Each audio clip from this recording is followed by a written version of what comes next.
Bienvenue à toutes et à tous. Ce jeudi, le syndicat libre des enseignants et chercheurs de Guinée, SLEG, a suspendu la grève qui a été déclenchée hier mercredi sur toute l'étendue du territoire national. Les raisons de cette suspension, c'est dans cette édition.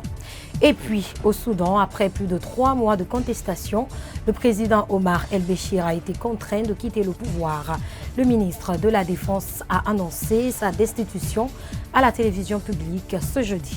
Pour finir, en Algérie, après la nomination contestée d'Abdelkader Ben Salah comme président par intérim et malgré l'annonce par celui-ci hier de la tenue d'une présidentielle le 4 juillet, les Algériens ne décolèrent pas. C'est tout pour les titres. Mesdames et messieurs, encore une fois, bonsoir et bienvenue.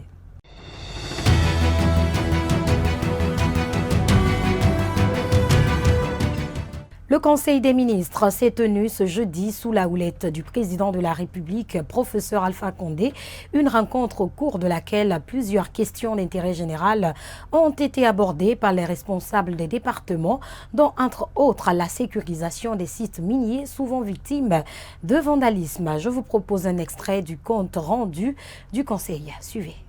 Le président de la République a instruit les départements ministériels et les services publics concernés à prendre les meilleures dispositions pour sécuriser dans les plus brefs délais les zones minières et les mettre à l'abri d'actes de vandalisme et de troubles de tous ordres devenus récurrents ces dernières années. La lutte contre cette insécurité volontairement créée et entretenue dans le but d'entraver l'évolution normale des sociétés industrielles et minières doit être considérée comme une action prioritaire de l'État guinéen dont une des missions régaliennes est la création d'un environnement paisible et incitateur pour l'investisseur national et étranger. Le syndicat libre des enseignants et chercheurs de Guinée, SLEG, a suspendu ce jeudi la grève déclenchée mercredi sur toute l'étendue du territoire national. Une décision qui intervient après avoir reçu une correspondance dans la nuit du mercredi à jeudi de la part de l'enseignement supérieur favorable à la poursuite du recensement au sein des universités et institutions publiques du pays. Oumar Sow était de la partie. Suivez. Déjà dès le petit matin, la présence des enseignants était visible au siège du SLEG. Des encadreurs en grève sont venus s'enquérir de l'état d'avancement de la situation. Derrière ses lunettes, le secrétaire général du syndicat dévoile le contenu de la correspondance qui lui a été adressée dans la nuit de mercredi à jeudi. Après notre démonstration de force hier, c'est à 22h30 que cette lettre-là m'a été déposée à domicile.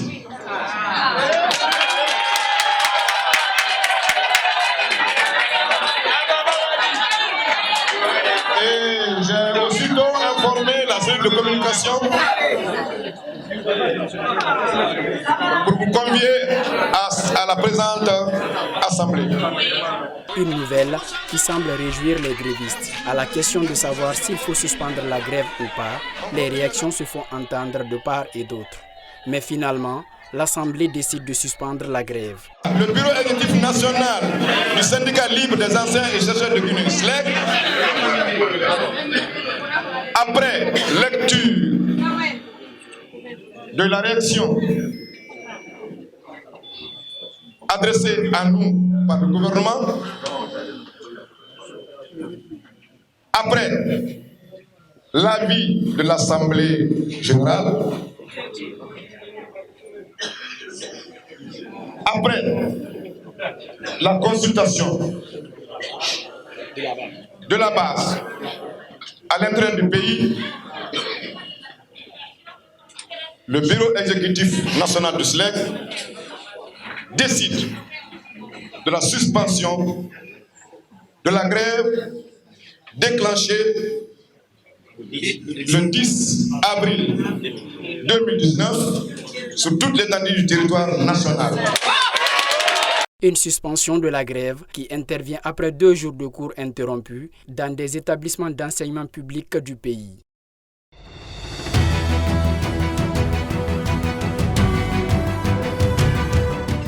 À Conakry, la plupart des citoyens se plaignent du manque d'électricité. À Kaporo-Marché, par exemple, le déficit de cette denrée est effectif. Le constat avec Nantene Kondé. Le manque d'électricité est un véritable casse-tête pour la population guinéenne. De nombreux citoyens sont confrontés à cette problématique qui affecte leurs revenus. Manque de courant là, on peut dire que c'est des moments. Avant il y avait de courant, 24 heures sur 24. Mais actuellement ça fait va-et-vient là, et puis le courant n'est pas stable. Donc ça joue sur nous un peu pour le moment. Wow, s'il n'y a pas de courant, on est obligé d'attendre l'arrivée du courant. La plupart des commerçantes, à leur tour, ne parviennent pas à conserver le poisson ou la viande, un fait qu'elles dénoncent. Vraiment, nous souffrons beaucoup par ce manque d'électricité. Comme vous le voyez, je suis obligée de griller ou de fumer mes poissons pour éviter qu'ils pourrissent, sinon je vais tout perdre. Leur activité professionnelle bouleversée, ils lancent donc un appel au gouvernement afin de leur venir en aide. Les soudeurs travaillent avec le courant. S'il n'y a pas de courant, nous aussi, on ne peut pas revendre notre fer. On appelle la loi et les autorités pour qu'ils fassent de nous aider à avoir le courant ici. À retenir que la desserte électrique pose un énorme problème pour les habitants de Kapoor-Marché, car cela affecte non seulement les activités professionnelles, mais aussi économiques. Après le passage des machines dans la zone de Kipé2, c'est une nouvelle maison qui apparaît. Il s'agit bien d'une église au milieu de cet endroit déguerpi. Les travaux de réfection de cette maison de Dieu évoluent mais restent isolés. Aliou Diallo, Ibrahima Paye Kamara ont fait le constat. Voici le récit. Cette maison est une église qui est en reconstruction. Pendant la période de déguerpissement, elle n'a pas été touchée par les bulldozers, mais elle a subi la colère de certains jeunes mécontents, déplore le pasteur. C'est tout dernièrement comme le gouvernement a décidé de faire quitter tout le monde qui sont là. Ils ont laissé l'église intacte. Toutes les maisons autour de nous ont été cassées, mais l'église est restée. Le gouvernement a laissé l'église parce que c'est un lieu de prière. Mais ce jour-là, quand ils cassaient les autres maisons, il y a certains jeunes qui disaient mais pourquoi ils ont laissé l'église. Mais le lendemain, vers le soir, vers 17h, presque 100 personnes, hein, si ce n'est pas plus que ça, ils étaient nombreux, ils sont venus casser la porte de l'église. C'était même l'heure de la prière. Ils ont pris tous nos évêques, les amplis, les chaises, même là où le pasteur prend sa Bible pour prêcher. Tout ont été toutes choses qui étaient dedans. Ils ont vidé l'église complètement. Cet acte de vandalisme dont a fait l'objet l'église montre l'insuffisance dans le respect des valeurs divines, affirme le pasteur. Selon lui, cette réalité dénote le travail qui doit être fait dans ce sens. Il y a 4 personnes qui ont été interpellées par la police et 2 sont déjà défilés au tribunal de première instance de Dixine. Parce que tout ça, ça nous montre le niveau spirituel et religieux de la population. Il y a les gens encore qui ne croient pas en Dieu. Il y a les gens qui ne respectent pas le lieu de la prière. Donc ça nous donne le courage de beaucoup travailler à évangéliser notre peuple, la population, à connaître Dieu. Sur ces lieux déguerpis, seule cette église s'y trouve. Seulement, les décombres et quelques manguiers sont visibles aux alentours du bâtiment.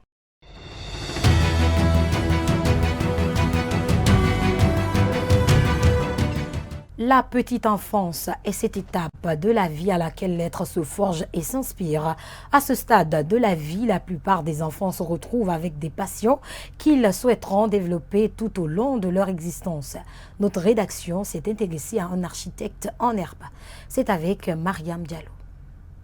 La passion, les idées de génie, la curiosité sont entre autres ce qui caractérise l'être humain à bas âge. À cette période, les capacités de réflexion chez l'enfant sont très développées. Reçu sur notre plateau, Mohamed Kamara est un jeune garçon passionné par l'architecture.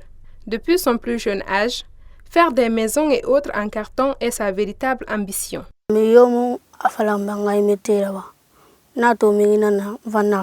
Ce travail, personne ne me l'a appris. Je l'ai vu avec un de nos voisins et je l'ai appris. Au fur et à mesure que je le faisais seul, j'ai fini par le maîtriser. Généralement, les parents ne les donnent pas la chance ni le temps de développer les idées de créativité enfantine. Ces idées créatives sont perçus par eux comme un simple jeu.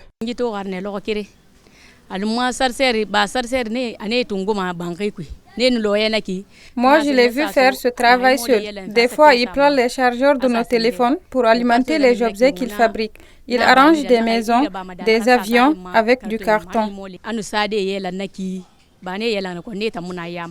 En Guinée, ils sont nombreux les enfants qui possèdent des talents dans plusieurs domaines. Le manque d'appui les empêche d'aller à fond dans leur créativité. Pourtant, ces idées perçues par ces enfants peuvent à la longue apporter un plus au développement du pays. Âgé d'une trentaine d'années, Mamadou Samba Diallo est atteint d'une pathologie appelée éléphantiasis. Abandonné par sa famille, ce jeune passe toute la journée à quémander pour se nourrir. Notre équipe de reporters est allée à sa rencontre. Suivez.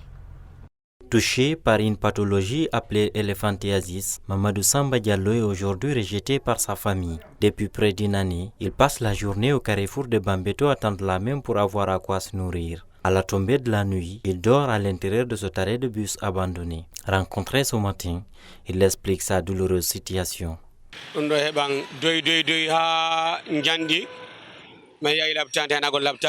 Cette maladie m'a attrapé petit à petit.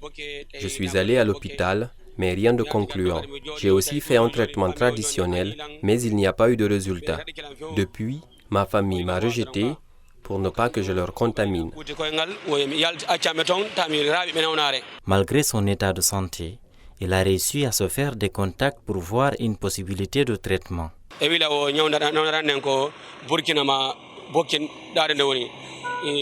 On m'a informé que je pourrais avoir un remède au Burkina et au Mali. Là-bas, le traitement est gratuit, on demande juste les frais d'hébergement. Mais en Guinée, le secours ne vient que lorsque tu es mort.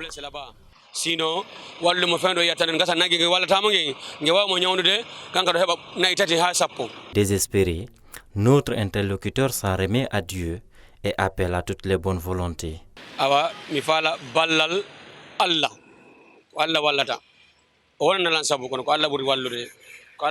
Je demande au bon Dieu de m'aider, je compte sur lui et à toutes les personnes de bonne volonté pour me faire soigner.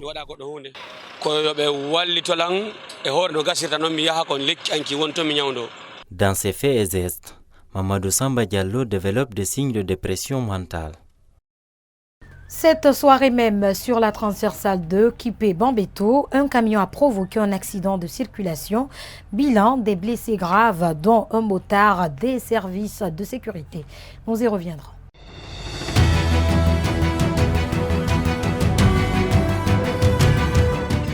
Cette fois-ci, nous partons sur le continent, au Soudan. Après plus de 3 mois de contestation, le président Omar el-Béchir a été contraint de quitter le pouvoir. Le ministre de la Défense a annoncé sa destitution à la télévision publique ce jeudi. À retenir que le ministre soudanais de la Défense a annoncé la destitution d'Omar el-Béchir. Dans la même communication, il a annoncé la mise en place d'un conseil militaire qui va administrer le pays pendant une période transitoire de 2 ans. Si Moscou a déclaré espérer un retour rapide au calme et à l'ordre constitutionnel au Soudan, la communauté internationale n'a pas encore pris clairement position. Les ambassadeurs des États-Unis, du Royaume-Uni et de la Norvège ont tout de même demandé la mise en place d'un plan de transition politique crédible.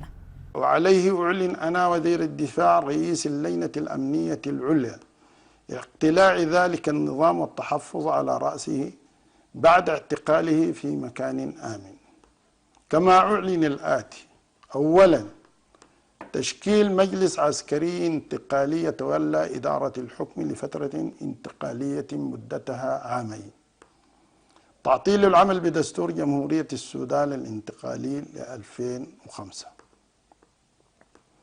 إعلان حالة الطوارئ لمدة 3 أشهر وحظر التجوال لمدة شهر. من الساعة 10 مساء إلى 4 صباحا. Après la nomination contestée d'Abdelkader Ben Salah comme président par intérim et malgré l'annonce par celui-ci hier de la tenue d'une présidentielle le 4 juillet, les Algériens ne décolèrent pas. Des milliers de manifestants, enseignants, étudiants, médecins gardés par un important dispositif policier se sont à nouveau rassemblés hier à la mi-journée après Prêt autant pour moi de la Grande Poste à Alger, cœur de la contestation qui ébranle le pays depuis cette semaine. Un appel à la grève nationale a ainsi été lancé. Tous rejettent Abdelkader Ben Salah, qui a été un partisan d'un 5e mandat du président Abdelaziz Bouteflika et qui est pour les manifestants une incarnation du régime en place.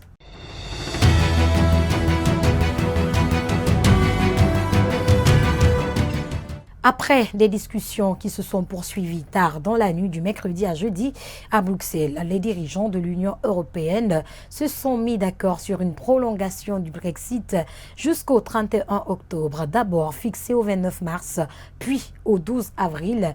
Le départ de la Grande-Bretagne a maintenant été retardé de 6 mois supplémentaires pour permettre aux députés britanniques de parvenir à un accord sur la voie à suivre. La Confédération africaine de football, CAF, a dévoilé les chapeaux pour le tirage au sort de la phase finale de la Coupe d'Afrique des Nations 2019. 21 juin, 19 juillet, ce 11 avril au Caire. Le 12 avril, l'Égypte, pays hôte, le Cameroun, tenant du titre, le Maroc, le Nigeria, le Sénégal, la Tunisie seront tête de série. La Mauritanie et Madagascar figurent dans le chapeau 3. Chapeau 1, Égypte, pays hôte, Cameroun, tenant du titre, Sénégal, Tunisie, Nigeria, Maroc. Chapeau 2, République démocratique Congo, Ghana, Mali, Côte d'Ivoire, Guinée, Algérie. Chapeau 3, Afrique du Sud, Ouganda, Bénin, Mauritanie, Madagascar, Kenya. Chapeau 4, Zimbabwe, Namibie, Guinée-Bissau, Angola, Tanzanie, Burundi. Mesdames et messieurs, c'est cet élément sport qui met fin à cette édition d'information. À tous, merci de l'avoir suivi. Excellente suite de programme à notre compagnie. Bonsoir.